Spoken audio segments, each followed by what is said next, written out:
dit je monte. Est-ce que tu es prêt à monter ce matin? On va essayer un grand pas de danse. Baba God, when I'm with the facility. Baba God, when I'm with the facility. With the facility.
On va au Nigeria. Nigeria. Hey! Est-ce que vous êtes là ce matin? Hey!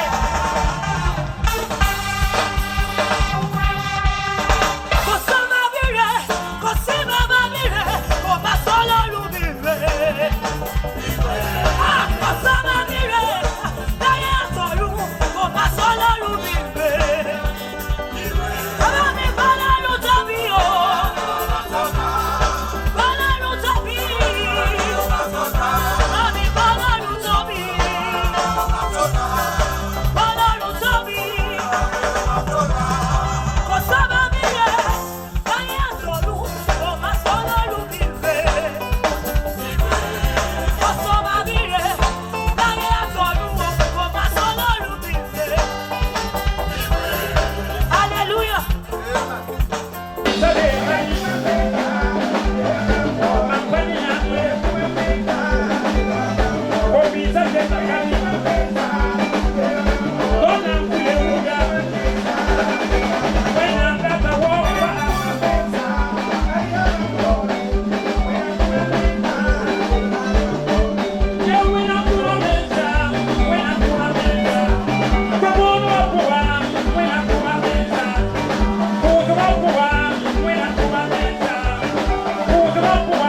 Santo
Aujourd'hui, c'est un culte de louange et d'adoration à notre Dieu. Alors donc, c'est comme si vous êtes à l'église. Donc, évitons les va-et-vient, évitons les causeries. Pendant la prédication, c'est un moment solennel pour le peuple de Dieu. Donc, on respecte la présence de Dieu. Est-ce qu'on est bien installé? Offrons des offrandes d'acclamation au Seigneur. Si on est bien installé.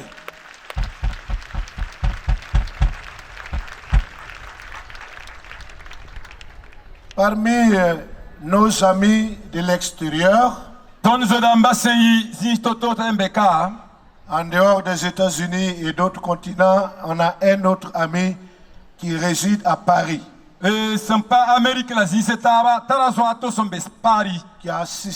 a tenu à assister à notre convention nationale avec son épouse. Voilà, c'est le pasteur Ouedraogo Israël Adama. Il est le pasteur principal de l'église Centre Bethel évangélique à Paris. Alors ce matin, nous avons bien voulu qu'il nous apporte les conseils de la part du Seigneur. Je vais inviter ici le pasteur Israël Adama Ouedraogo. Et je demande le peuple de Dieu de recevoir avec des acclamations, bien sûr. Dieu bénisse son serviteur. Que la faveur et la grâce de Dieu soient sur sa vie. J'ai dit, nous le recevons dans l'amour du Seigneur, dans l'amour fraternel. Que la grâce de Dieu repose sur l'homme de Dieu en service à Paris. Merci d'être venu, merci de nous honorer. Et merci d'honorer le Seigneur. Merci d'honorer la mission évangélique internationale en Côte d'Ivoire. Soyez bénis.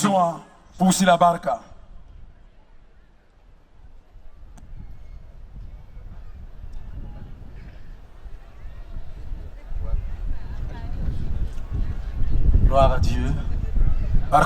Gloire à Dieu. Quelqu'un peut dire merci à Jésus.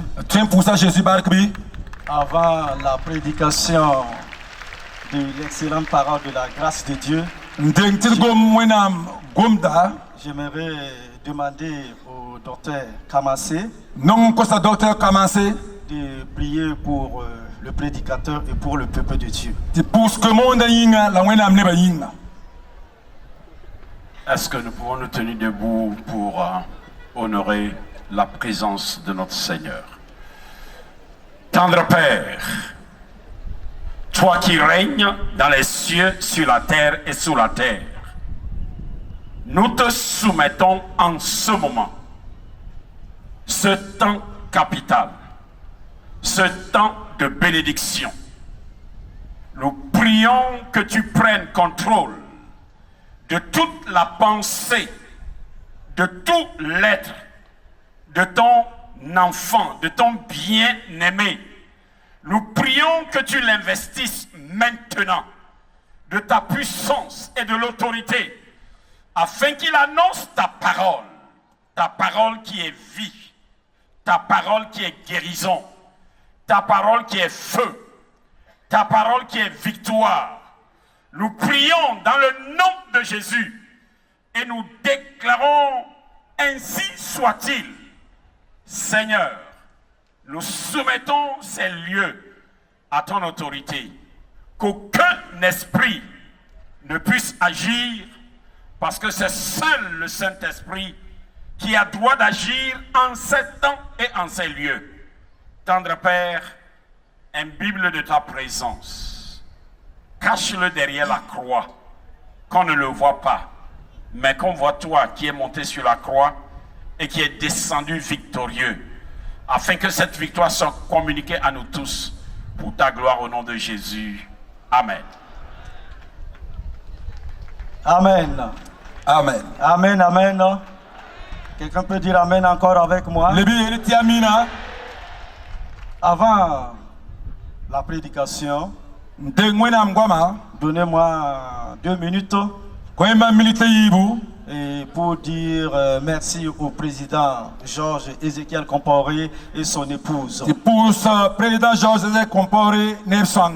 m'a fait la grâce en ce jour de vous parler de la part de Dieu. Que Dieu bénisse richement son serviteur pour la vision que Dieu lui a donnée. Et Église de Dieu, sinon la mission évangélique internationale, Dieu vous a donné un président et nous a donné un président visionnaire et bâtisseur. La méta, que Dieu continue de le bénir. C'est un ennemi qui est venu. C'est un ennemi qui est venu. Néhémie a dit, lève-nous et bâtissons. Et le Dieu du ciel nous donnera du succès.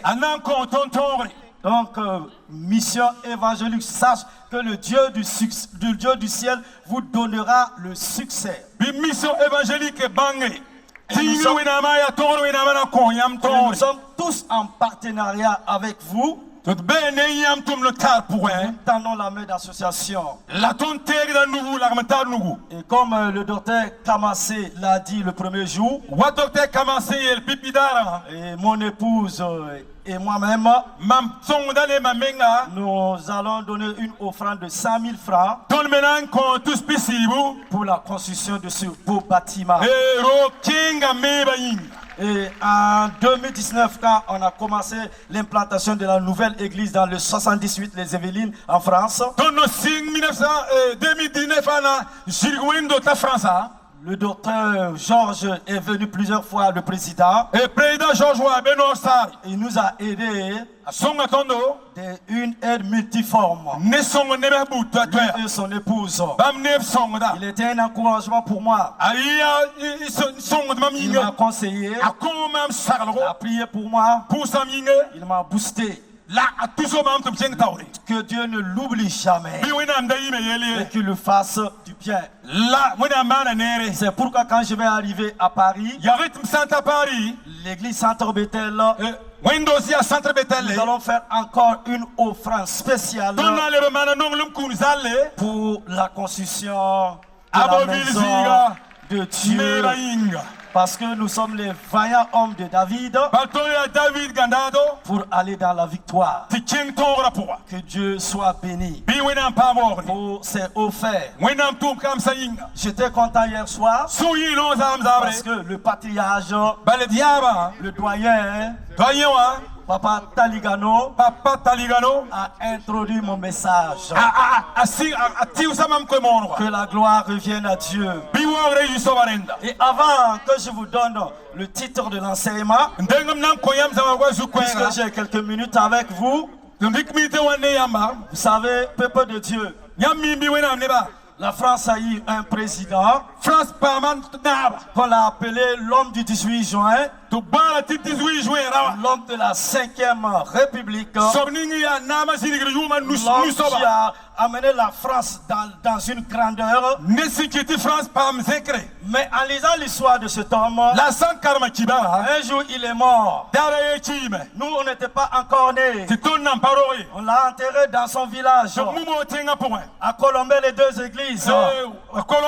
Et il est encore sous la terre. Pourtant durant toute sa vie, que ce soit en France, en Afrique, en Europe, cet homme a été acclamé toute sa vie. Un mortel qu'on a acclamé, qui n'est pas ressuscité, qui est encore sous la terre. Il n'a pas pu casser le ciment.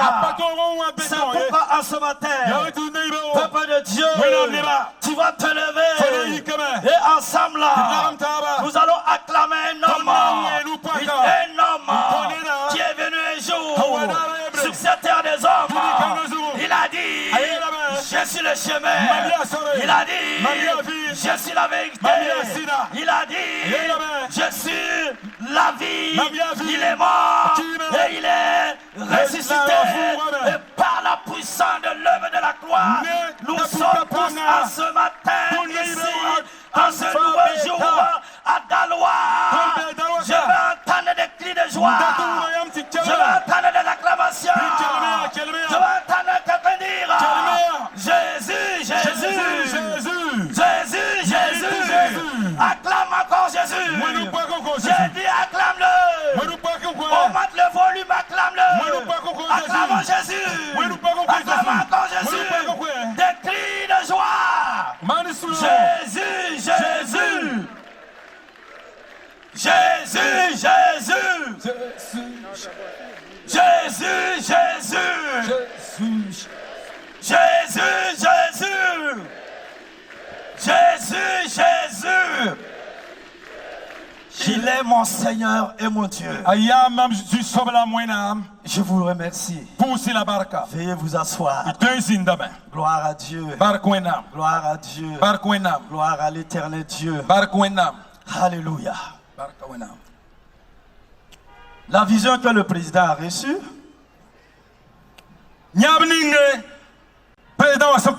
l'Église est sa mission holistique. C'est un thème large. Et en écoutant le docteur Kamassé et le doyen, j'ai pu avoir 24 messages. L'église et sa mission holistique. Mais ce matin, j'aimerais traiter ce thème avec vous. Et voici le titre de l'enseignement. La croix et l'église. Quelqu'un peut dire avec moi, la croix et l'église. Et comme texte biblique de référence, nous lisons dans 1 Corinthiens au chapitre 1. 1 Corinthiens chapitre 1, verset 18. Et voici ce que l'apôtre Paul nous dit. En effet, le message de la croix est une folie pour ceux qui périssent. Mais pour nous qui sommes sauvés, il est la puissance de Dieu. Et dans d'autres versions de la Bible, car la prédication de la croix est une folie pour ceux qui périssent. Mais pour nous qui sommes sauvés, elle est une puissance de Dieu. Peuple de Dieu, ceux qui connaissent bien la doctrine du Nouveau Testament savent que le Christ a fait l'expiation de nos péchés et que par conséquent, le Christ sans la croix serait aussi incapable de sauver les pécheurs.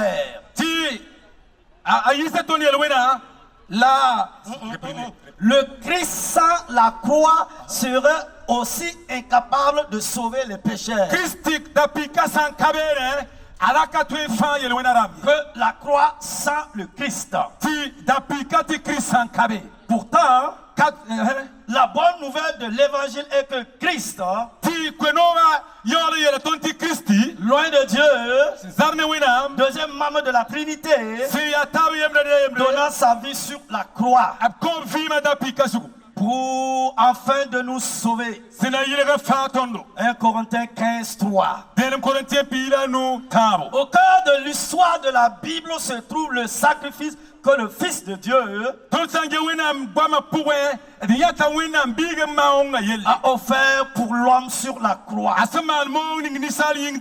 Le sang de Christ se coula aussi bien que des prophéties de l'Ancien Testament.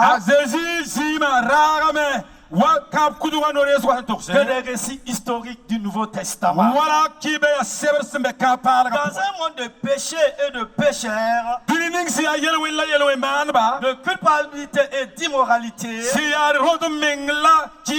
de solitude et de souffrance, la croix est la puissance de Dieu pour le salut. Elle est la clé divine pour résoudre le problème essentiel du monde.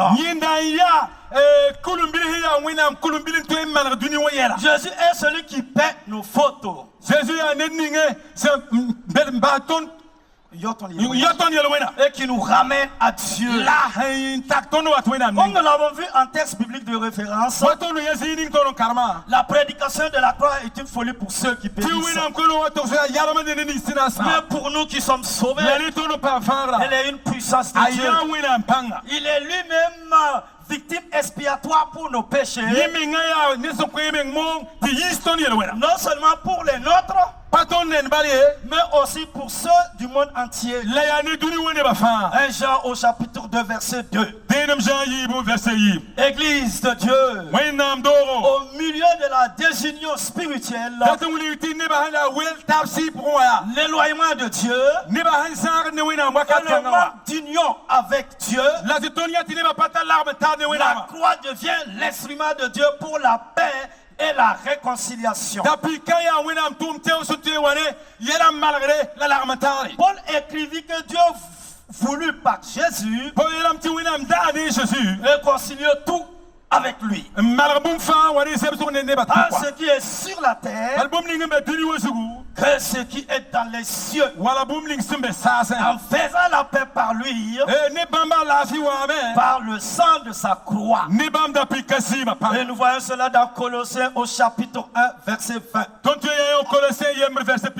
Éphésiens 2, 14 à 16 nous dit: car il est notre paix, lui qui des deux n'en fait qu'un, et qui a renversé le mur de séparation, l'inimité, ayant anéanti dans sa chair la loi des ordonnances dans ses prescriptions, afin de créer en lui-même avec les deux un seul homme nouveau, en rétablissant la paix et de les réconcilier l'un et l'autre en un seul corps avec Dieu par la croix, en détruisant par elle-même l'inimité. La manière dont la croix se mêle avec toutes les autres vérités de la rédemption nous encourage à penser que l'Église doit couler de la croix comme un ruisseau d'une source d'eau, comme les rayons apaisants du soleil. Hello. J'ai dit hello. Amen. Mon frère, ma soeur, je vous pose cette question. Comment donc l'Église est-elle liée à la croix? Que fait la croix pour l'Église? C'est ce que je vous propose de voir en 2 points au cours de cet enseignement. Premièrement, sur nos grands temps, la croix crée l'Église. L'Église s'usure de la rédemption des pécheurs. Sans la croix, il ne pouvait y avoir l'Église. Quand par la foi, une personne obéit à Christ comme étant son sauveur et le Fils de Dieu, elle est lavée de ses péchés dans le sang de Jésus. Acte 2, 16. Cette purification assure qu'elle a ajouté à la communauté des rachetés.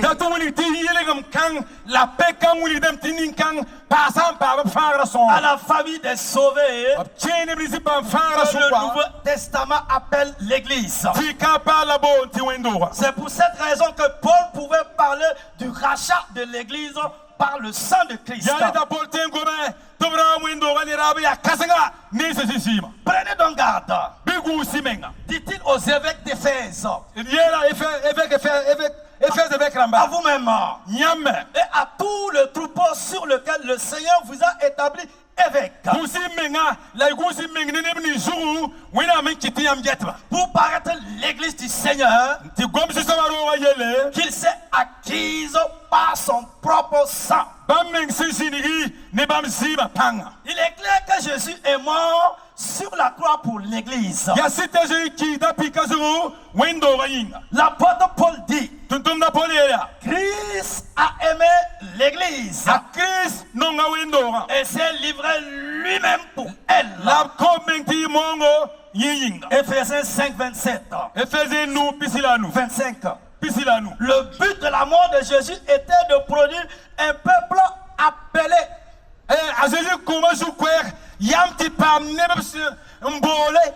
Qui vivrait dans le monde en communion avec Christ. Et qui se donnerait pour son œuvre spirituelle. Paul dit à Tite que Jésus s'est donné lui-même pour nous, afin de nous racheter de toute iniquité et de faire un peuple qui lui appartienne, purifié par lui et zélé pour les bonnes œuvres. L'Église reçoit sa vie du sacrifice de Jésus. Sa mort n'est pas seulement pour nous l'occasion d'entrer dans la vie, mais aussi la source d'une vie continuelle. Sa mort est notre sacrifice d'expiation, notre moyen de pardon pour nos péchés passés. Jésus vint dans ce monde, marchant au milieu de nous. Oh, alléluia. En tant qu'homme et par sa mort, il s'est racheté pour lui-même un peuple acquis. Les rachetés de Dieu. Une nouvelle race d'hommes. L'église n'est pas faite de briques et de ciment, mais d'un peuple racheté par le sang. Nous répondons au sacrifice de Jésus en 3 étapes différentes. Premièrement, nous montrons notre reconnaissance devant ce que le Christ a fait à la croix.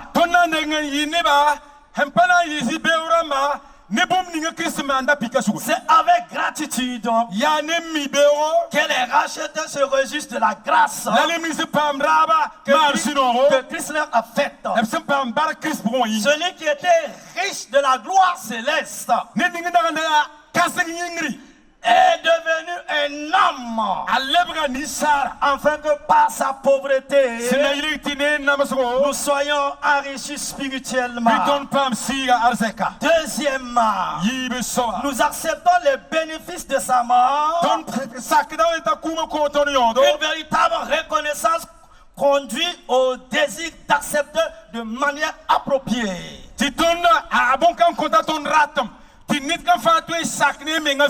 par la foi et l'obéissance à Christ, nous recevons dans notre vie les bénéfices de sa mort. Il est mort pour tous. Car Dieu a tant aimé le monde. On n'a pas dit Dieu a tant aimé l'église. Mais Dieu a tant aimé le monde qu'il a donné son Fils unique, c'est-à-dire son exacte représentation, afin que le monde soit sauvé, afin que nous soyons sauvés. Christ est venu sur la croix pour nous sauver, pour nous racheter, pour faire de nous un royaume de sacrificateurs pour Dieu son Père. Troisièmement, nous répondons à son sacrifice par un service zélé. Nous appartenons à Christ des pieds à la tête. Esprit, âme et corps. Ainsi, notre but dans ce monde doit être de faire l'œuvre de service qu'il planifie, qu'il dirige, et donc il se réjouit. Et nous arrivons à notre deuxième point. Deuxièmement, la croix purifie l'église. Wow. Sa puissance purificatrice coule quotidiennement vers le peuple de Dieu et à travers lui.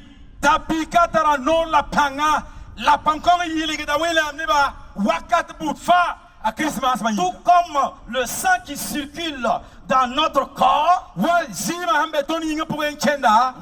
fortifie et nous purifie. De même, le sang précieux de Jésus circule au travers de son peuple, en lui prodiguant une force de vie. Nous avons besoin non seulement d'être sauvés, mais aussi de garder notre salut. L'église s'agrandit chaque fois qu'un pécheur, par obéissance à l'évangile de Christ,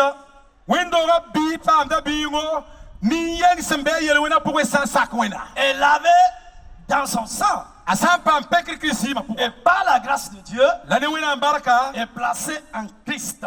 Quand le chrétien, c'est-à-dire le fils et la fille du royaume des cieux, marche dans la lumière, il est purifié continuellement par le sang. C'est pourquoi l'apôtre de l'amour Jean écrivit: mais si nous marchons dans la lumière, comme il est lui-même dans la lumière, nous sommes mutuellement en communion. Et le sang de Jésus, son Fils, nous purifie de tout péché. Ici, le verbe purifier, au temps présent dans le texte grec, comme dans le texte français, indique une purification constante, continuelle.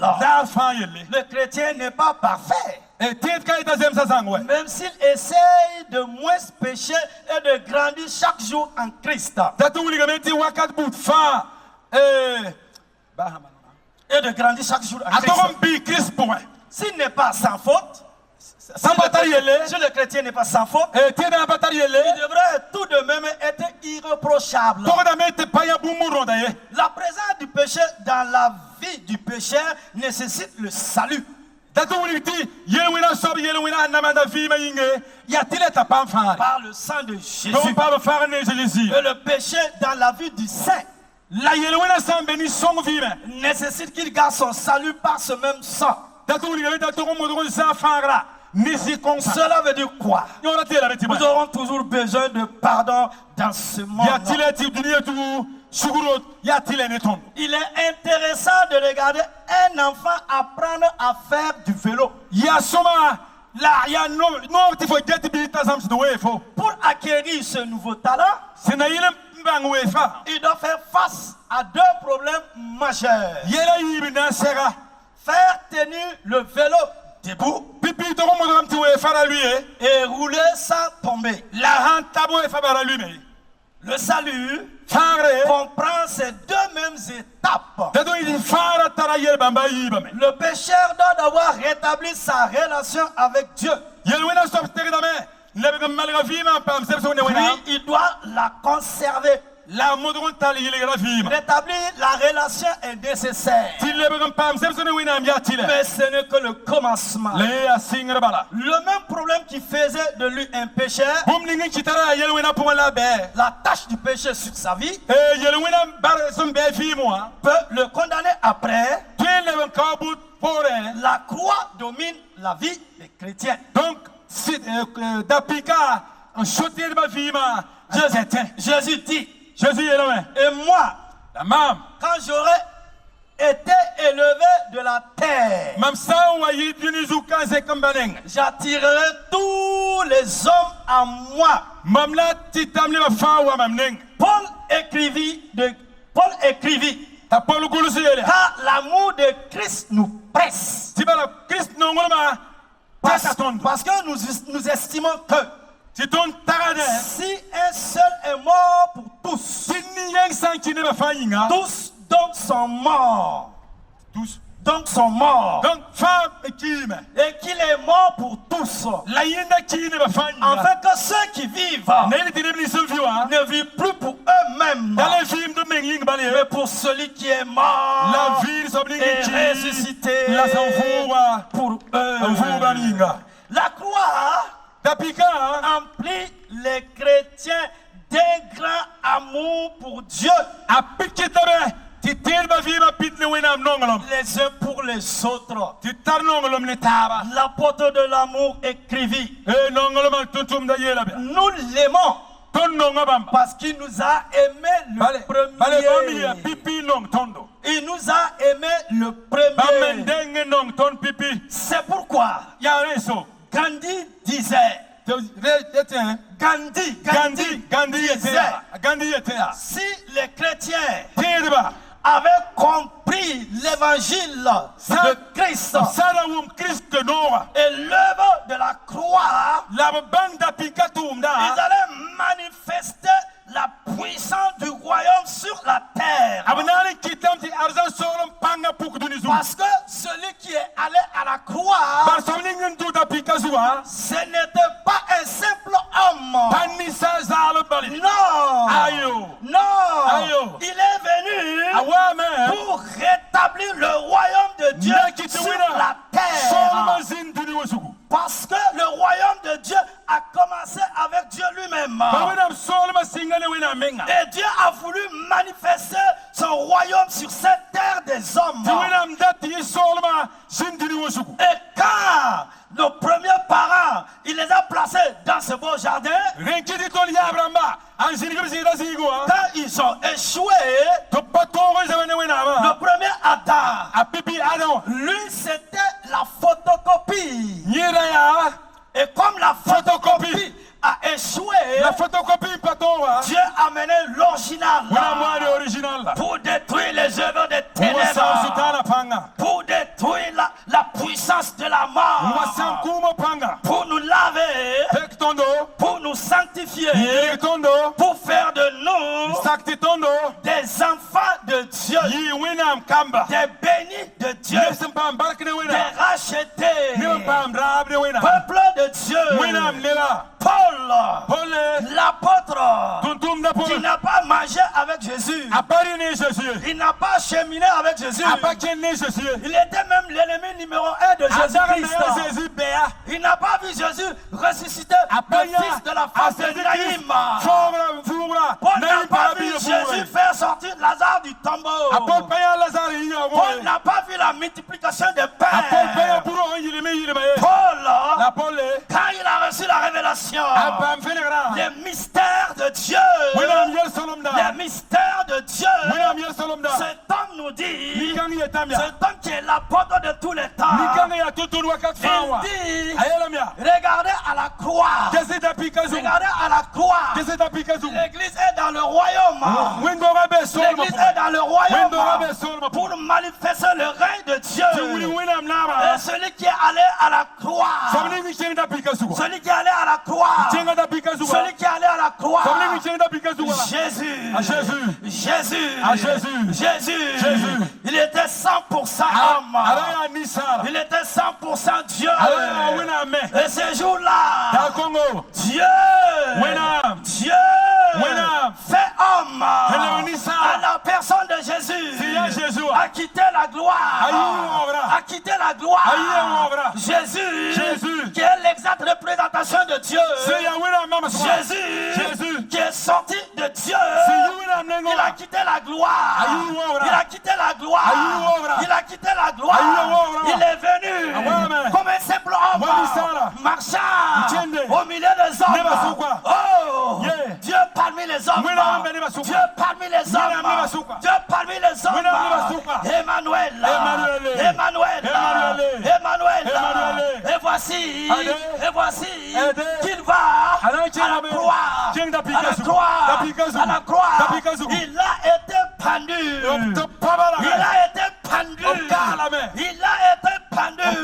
entre le ciel et la terre, et son sang a coulé, son sang a jailli, son sang a giclé. C'était Dieu à la personne de Jésus qui était pendu à la croix pour faire de vous, pour faire de moi un peuple acquis, un royaume de sacrificateurs pour l'éternel, son Dieu, pour nous laver, pour nous purifier, pour nous sanctifier, pour nous nettoyer, pour nous orienter vers le salut éternel de Dieu. Il a fallu un seul sacrifice. C'est le sang de Dieu lui-même qui a coulé, ce précieux sang qui a vaincu les œuvres des ténèbres, qui a vaincu la sorcellerie, qui a vaincu les incantations. Jésus est allé à la croix pour ta guérison, pour ta délivrance, pour ton salut, pour ton salut, pour ton salut. Il est allé à la croix. Tu n'es plus un homme maudit. Lui, il est devenu malédiction. Lui, il est devenu péché. Il est devenu maladie, afin que par l'œuvre de la croix et son sang qui a coulé, tu es plus que vainqueur. C'est pourquoi il t'a donné l'autorité, il t'a donné le pouvoir de marcher sur les serpents, de marcher sur les scorpions, de marcher sur toute la puissance de l'ennemi. Et rien ne pourra nous nuire. Alléluia. Voici l'œuvre de la croix. Voici l'œuvre de la croix. C'est pourquoi au grand jour, Jésus a dit, venez, venez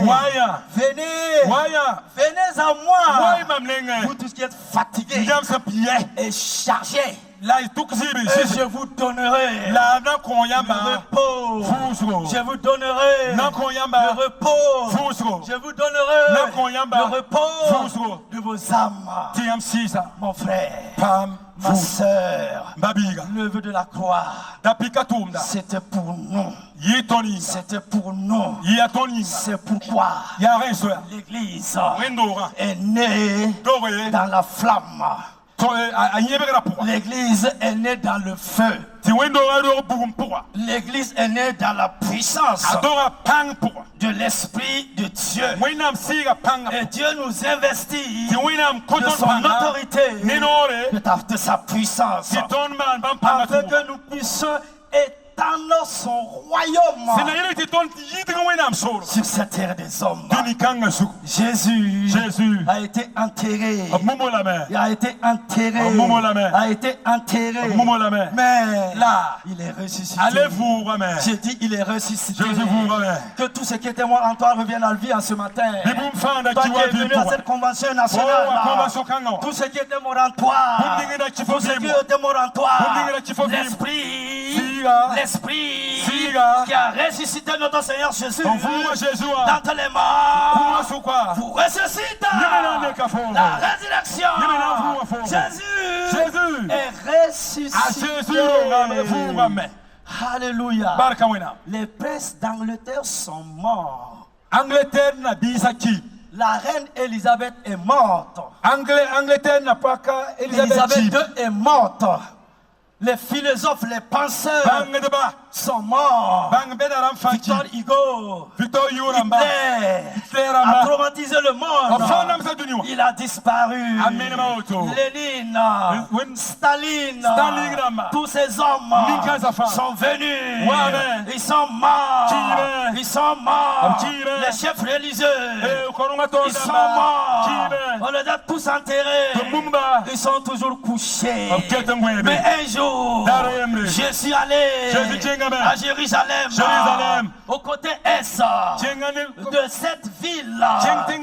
Il y a un tombeau. Il y a un tombeau. Il y a un tombeau. Ce tombeau est ouvert. Le tombeau est ouvert. Le tombeau est ouvert pour l'éternité. Parce que la personne qu'on avait enterrée, c'est le vainqueur de la mort. Il est la vie. Il a la résurrection. Il a ressuscité Lazare, le fils de Naïm. Il est l'autorité de Dieu. Il est lui-même l'exacte représentation de Dieu. Il est le créateur du ciel et de la terre. Il est le premier. Il est le dernier. Il est l'alpha. Il a ni commencement. Il a ni fin. Il n'a ni commencement. Il n'a ni fin. Il est le premier. Il est le dernier. Il est l'ancien des jours. Il est l'ancien des jours. Il vit pour l'éternité. Il marche sur les sommets des montagnes. Il marche sur les sommets des montagnes. Tout est possible à ce Jésus. Rien ne peut le résister. J'aime la personne de cet homme qui m'a sauvé, qui a fait de moi par sa grâce ce que je suis. Il s'appelle Jésus de Nazareth. Jésus de Nazareth. Acclame Jésus de Nazareth. Acclame Jésus encore. Jésus est ressuscité. Jésus est vivant. Et il reviendra pour nous. Alléluia. Église. Quand les chrétiens pensent à cet amour, ils trouvent en eux un amour semblant pour Jésus et les autres. Nous tous qui? Le visage découvert. Contemplons comme dans un miroir la gloire du Seigneur. On parle le Seigneur l'Esprit. On parle le Seigneur l'Esprit.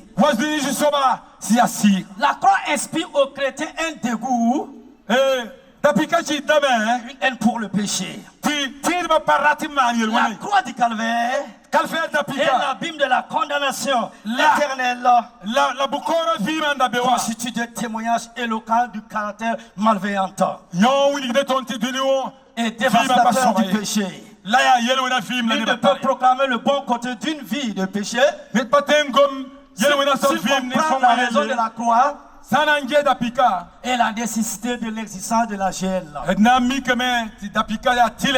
de Dieu ne peut oublier que son salut fut obtenu par la mort épouvantable du Fils de Dieu sur la croix au port de Jérusalem.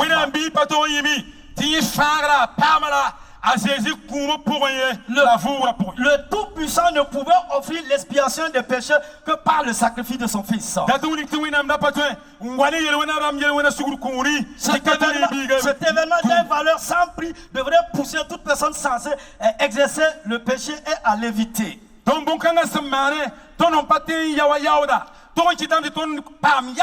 La croix pousse les chrétiens à se donner sans réserve à la mission de Christ. Elle fournit à la fois la raison et la force d'un service inlassable. Paul écrivit: je me dois aux Grecs et aux barbares. Je me dois aux Grecs et aux barbares. Aux savants et aux ignorants. Cela veut dire quoi? L'église de Christ s'applique à garder les commandements du Seigneur, à faire sa volonté et à accomplir ses desseins. Elle ne trouve pas la vie d'obéissance pesante grâce à la force assujettissante de l'amour et à l'inspiration profonde de sa grâce. L'amour de Dieu consiste à garder ses commandements. Et ces commandements ne sont pas pénibles. Gardez à l'esprit ce que Christ a fait pour vous. Souvenez-vous chaque jour de son sacrifice. Et nous arrivons à la conclusion. Conclusion. Dans le dessein de Dieu, la croix et l'église sont liées. C'est par la croix que l'église est créée, purifiée et motivée. Alors que Christ souffrit à la croix, deux railleries lui furent lancées par la foule turbulente sous forme de questions. Pourquoi ne sauve-t-il pas lui-même? Et pourquoi Dieu ne le sauve-t-il pas? Matthieu 27, 39. Sans le savoir, la foule mettait ainsi précisément sur le doigt sur le fondement même de la mission de Dieu. Si Dieu avait délivré Jésus de la mort, ou si Jésus s'était lui-même sauvé lui-même, l'église n'aurait pu exister. Car l'église est formée de gens pardonnés par la croix, de leurs péchés passés et purifiés quotidiennement par cette même croix. De même, sans la croix, l'église serait privée de sa source d'énergie. Puisque cette croix est sa motivation, non seulement d'être le peuple de Dieu, mais aussi de suivre son dessein. Dans ce monde, chacun est entouré des dons généraux de Dieu. Il nous produit de l'air afin de respirer, de l'eau pour se désaltérer, une terre pour vivre, des relations familiales précieuses et de nombreuses autres bénédictions. On ne pourrait jamais énumérer toutes les bontés de Dieu. Le salut nous est offert en Christ et sans aucun doute, l'expression suprême de sa grâce. Amen. Amen. Amen. Amen. Gloire à Dieu.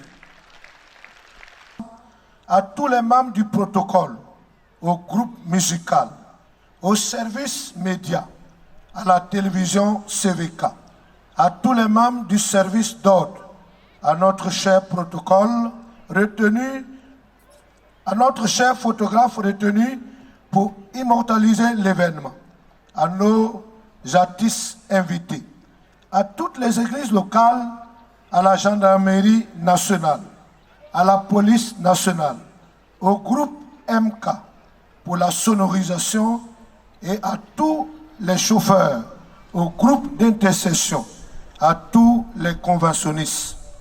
en vertu du pouvoir qui m'a été investi par le Seigneur Jésus-Christ, je vous déclare toutes et tous bénis puissamment.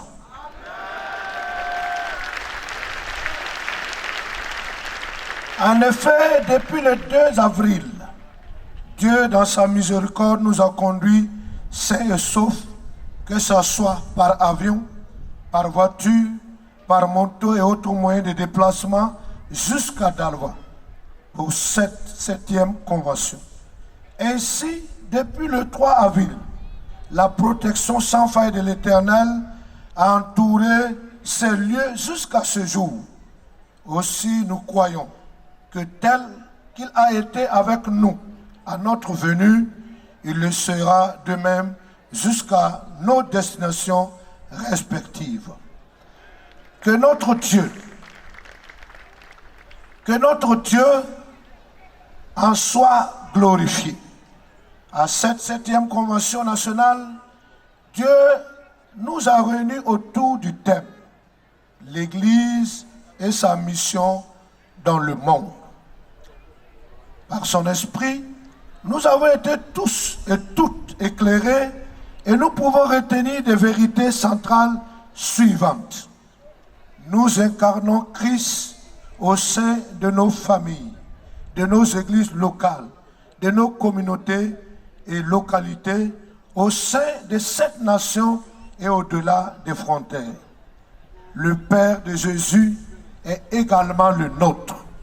La bénédiction de Dieu reste irrévocable et pour preuve, après la chute d'Adam et Ève, Dieu ne les a pas ôté cette grâce de fécondité. L'homme créé à l'image de Dieu n'est pas son serviteur, mais son ami. Tout chrétien et toute chrétienne est partenaire de l'Éternel et devrait mener le ministère holistique en partenariat avec lui. Dieu est le père des orphelins et orphelines, le mari des veuves, le protecteur et le pourvoyeur du pauvre. Pour ce faire, tout disciple de Christ doit veiller à son attitude à l'endroit des personnes vulnérables. Dieu a jugé bon de nous donner le royaume. Par conséquent, nous sommes des rois et des reines. Nous sommes l'incarnation de la bénédiction de Dieu. Ainsi, ne recherchons pas la bénédiction, car nous sommes la bénédiction elle-même. En tant que la bénédiction manifeste de l'Éternel Tout-Puissant, partons de cette convention avec la résolution d'être des canaux et des contagions de bénédiction aux autres. Au cours de cette même convention, Dieu nous a interpellés afin que nous leur donnons nous-mêmes à manger. Ôtons toute inquiétude de nos vies, car Dieu pourvoira lui-même à ce sacrifice. Pour un ministère holistique, nos attitudes et connaissances peuvent être investies gratuitement dans la vie des autres vulnérables. Dieu nous a également donné le pouvoir de bénir au lieu de demander à Dieu de le bénir. Pour expérimenter l'extraordinaire, nous devons également poser des actes holistiques extraordinaires.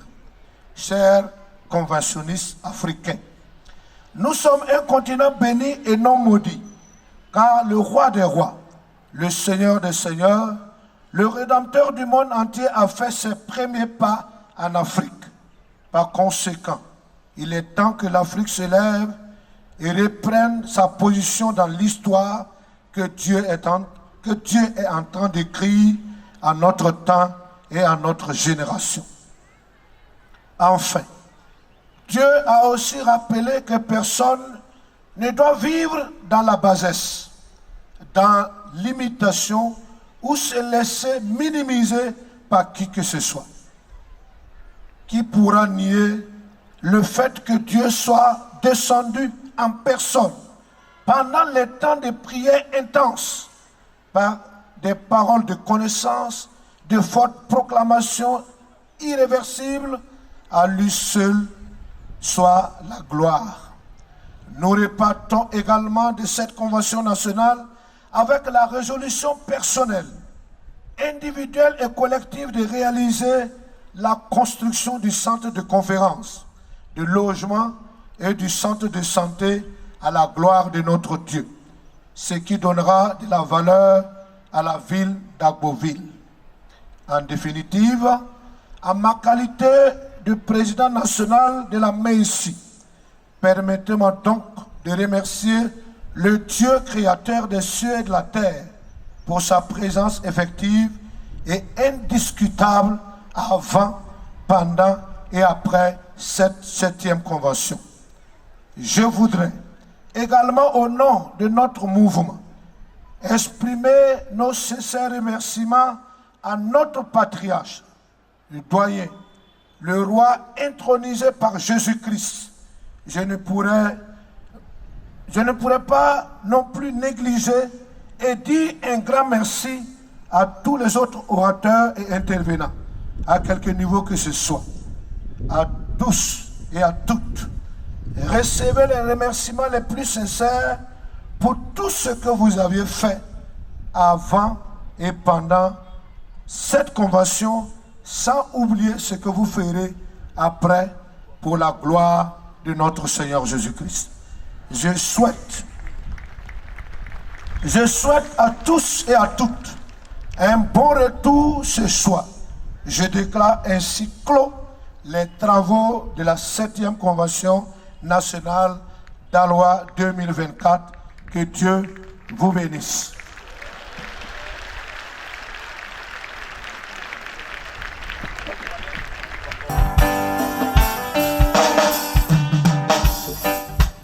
Oh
ce refrain. Fils de l'homme reviendra. Et on l'appellera ce jour. On l'appellera le lion de la tribu de Juda. Est-ce qu'on peut reprendre ce refrain même? Est-ce qu'on peut reprendre? Vêtu de gloire, hey.